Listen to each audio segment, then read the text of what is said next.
Hey guys, today I'm going to do a test and review of this ICECO VL60 dual zone fridge freezer. Now, I was not expecting this thing to be so big when I got it, but this is the biggest refrigerator that I've ever had, and it weighs quite a bit. It comes in at 68.1 pounds, which is kind of a heavy fridge for a small minivan camper, which is where I'm going to use this. So out of the box, the first thing I noticed is that this fridge is huge. It is much bigger than my 50 quart fridge that I usually carry in the minivan camper, and I'm almost afraid that it might not fit. I did measure and I have pretty much about the perfect amount of space, but if it doesn't fit, then I won't be able to carry it. So that'll be something that I definitely test today before I go any further. So obviously, as I've been getting ready to film this video, I looked at some reviews online, and I also looked at some other pictures of the refrigerator.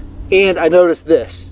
These latches are not the same latches that you would see on the pictures on their website, and they're also not the same latches that they had when this device first came out a couple of years ago. I don't think that's a bad thing, but these latches are pot metal, where the original latches seem to be a folded steel latch. I feel like I'm gonna have to give it a good test and see if it's gonna break or anything like that.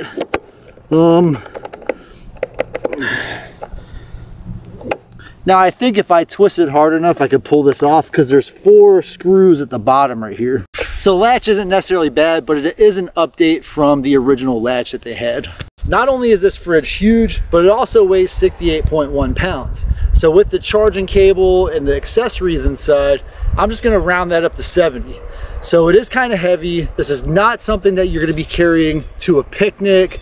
You're not gonna be taking this out to the beach in the sand.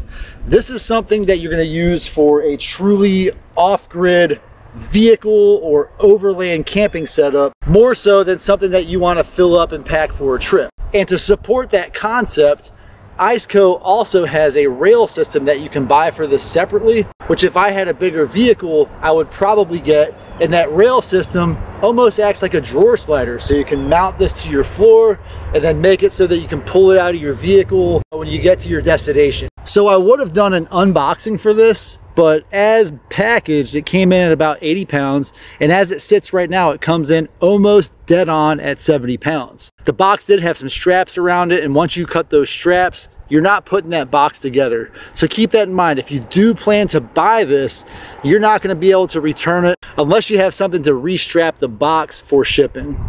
Now, I don't plan to return it, and I wouldn't expect somebody who's purchasing this to plan to return it. And also, over the last 5 years, I've never had any of these mini fridges go bad and require any kind of warranty work.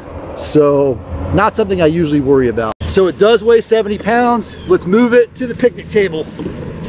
And I noticed all the weight is obviously on the compressor side. This is probably best done as a 2-person lift. It is only 70 pounds. So it's not too big of a job for me, but I wouldn't want to carry this more than a couple hundred feet. Inside of the box, you're gonna see the ICECO VL60D refrigerator, and then inside of the refrigerator, you're gonna get this small parts box. And in the box, you're gonna get a manual, registration and warranty card. Now, you also get a power cable. This power cable is almost like a standard computer or computer monitor cable. It just plugs right into the device. And then in addition to that, you get your car power cable.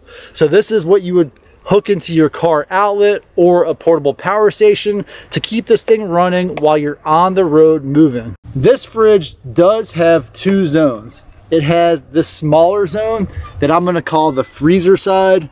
It can be either a freezer or a refrigerator, but for me, I would use this as the freezer side because it's smaller and I don't carry as much freezable goods or frozen goods as I do refrigerator goods.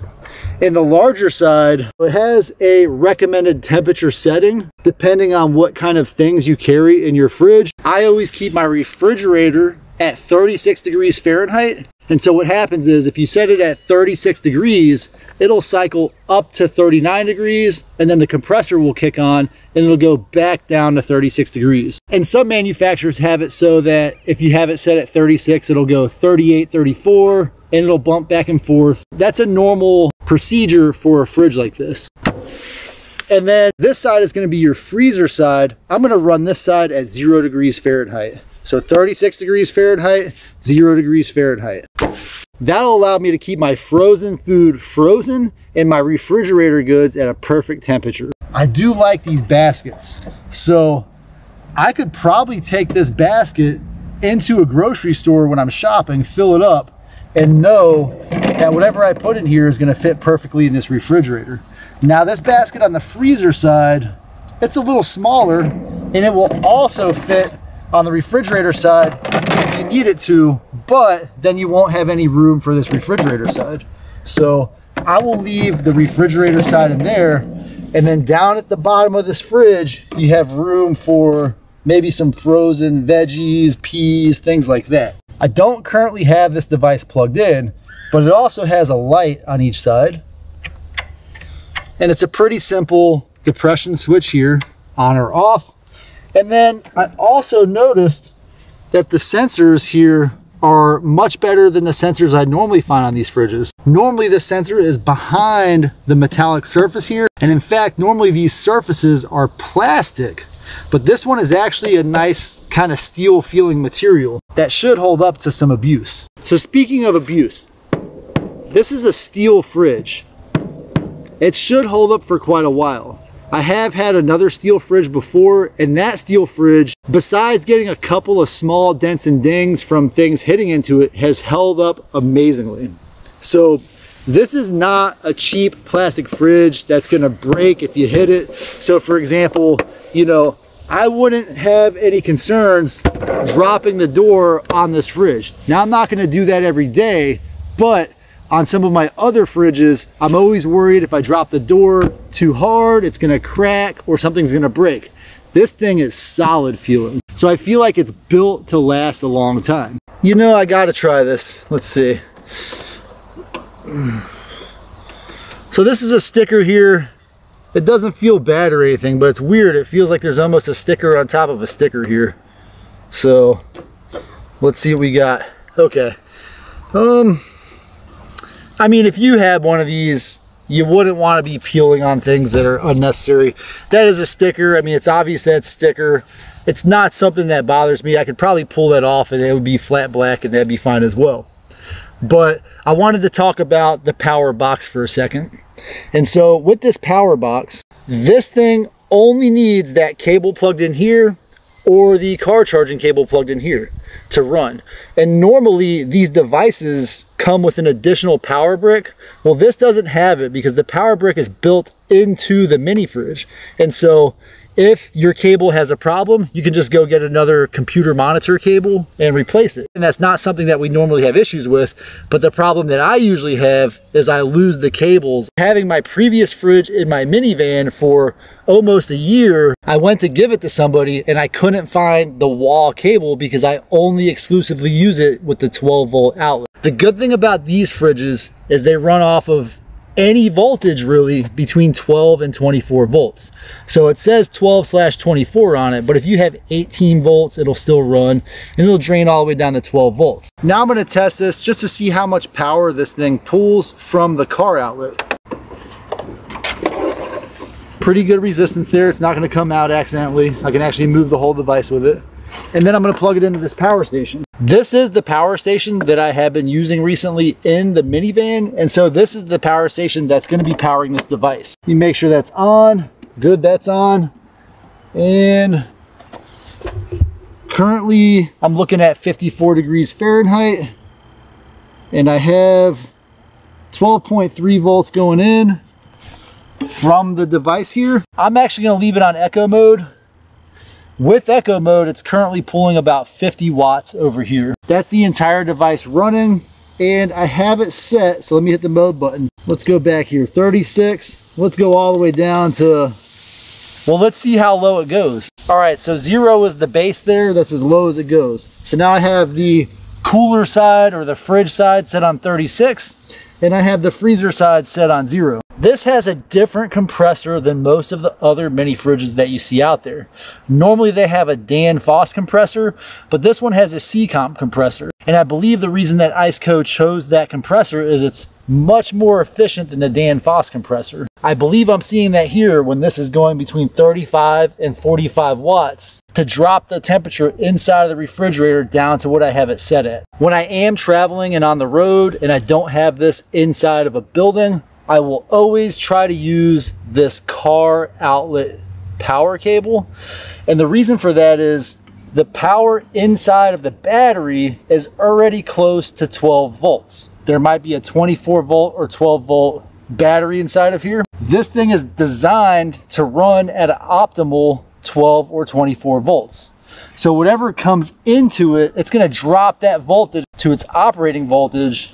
And if I use the AC outlet, I'm going to be essentially wasting power by increasing the voltage from the battery to the 110 outlet. So there's a little bit of waste there. And then inside of the device, when that power comes in, it's going to downgrade that voltage back to the 12 to 24 volts that it needs to operate. Let me confirm that. I'm going to go ahead and unplug the 12 volt outlet and then go off of the AC inverter. This is pretty hard to pull out, which could be a good thing if you don't want it to come undone, but just keep that in mind. It's a nice tight fit. Okay, let's look at this AC inverter cable and see, well, hopefully, first of all, oh, that's a decent amount of length right there. I'll plug that in, another good fit, and then we'll use the shorter, closer one. So now I've got the refrigerator on, the compressor just kicked on. We went straight up to 55, 60 watts. So now we're pulling about 60 watts, whereas with the 12 volt cable, we were only pulling about 40 watts. And that right there, that's the difference between the AC inverter. So this device is operating as it's supposed to be. This device is operating as it's supposed to be. But it costs a little bit of extra power to use this AC cable over the DC cable. I have 110 volts coming out of the power station. It's getting brought into this 110 volt input, and it's showing me that it downgraded that voltage to 26 volts. So this thing is running on 26 volts from that 110 volt source. Additionally, I wanted to talk about a couple of the things that you see on the display here. This display is decently legible. It's not super bright, but I believe since it's always on, it won't be a nuisance if you have this in a small camper and you're trying to sleep at night and you have the small light on. It does have the left temperature and the right temperature, so as the compressors cycle, this one should go down to 36 and this one should go down to 0. It also has eco mode currently on.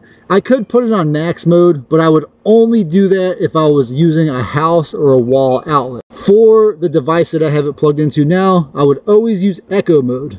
Now, this is where it gets potentially a little tricky. There's a low, medium, and high setting, and for my lithium iron phosphate battery that I'm using, it doesn't matter which one I pick. It will always show a full battery, because this display is the voltage of the battery you're using from either your car or, in this case, my power station. So this shouldn't go down even as my power station runs out of power. But if you have a deep cycle battery, this will slowly go down, and once it hits a certain voltage, probably around 10.5 volts, the compressor will turn off and protect the battery from a deep discharge state. In fact, you would want to put this for a deep cycle battery either on high or medium. There are different voltages for different specific types of batteries, and make sure you check which kind of battery you have before you make a selection. So now we're going to see how it fits in the back of my minivan camper. It's a huge fridge, but I think there's just enough space. But just in case, what I'm going to do is pull my seat forward, my driver's seat, and then once I get it positioned, I'm going to lower or put the seat back in my normal driving position.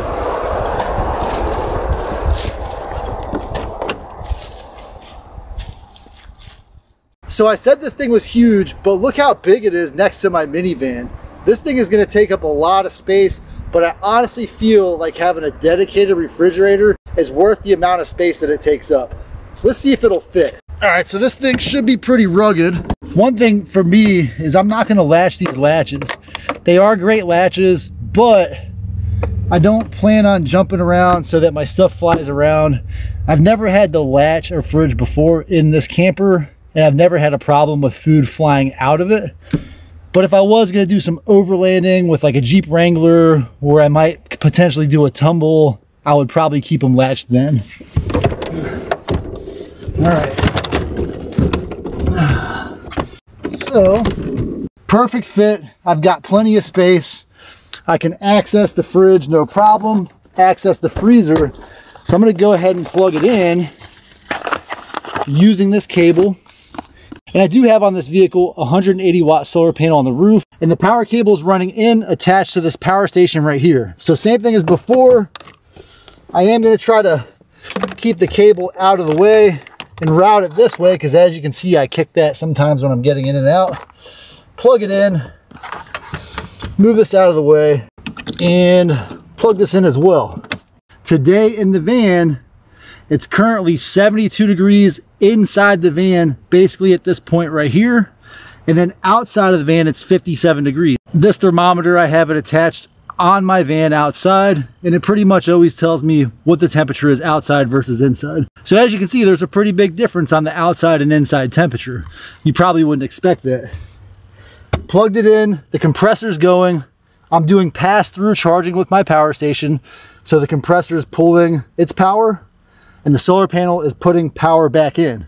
I also have this power station set up to only charge to 90% so that it doesn't max out, because I don't want to burn out the battery by always seeking to get that 100% state of charge. I think it's worth the space. In fact, compared to the other fridges, every fridge that I've had in this vehicle, I keep in this exact spot. What I have lost is I normally have a tote under my fridge, but this thing is big enough that I'm not going to have room for that tote. What I normally keep in that tote is my sleeping bag, and with the weather right now, I have the sleeping bag out so that I can camp with my sleeping bag readily available. So the fridge is down to operating temperature. The compressor is running right now. It's going to bring that back down to 0 degrees.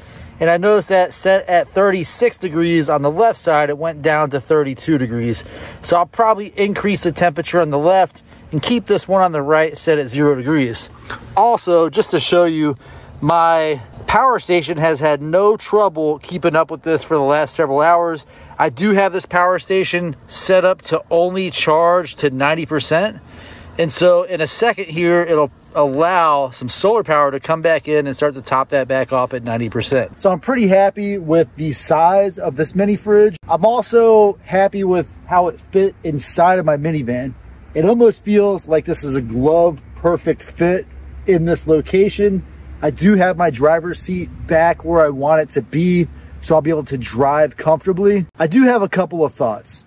One, this thing is very expensive. It lists for about $860. So it is a premium cost to get this fridge, but I feel like it's a very high quality mini fridge.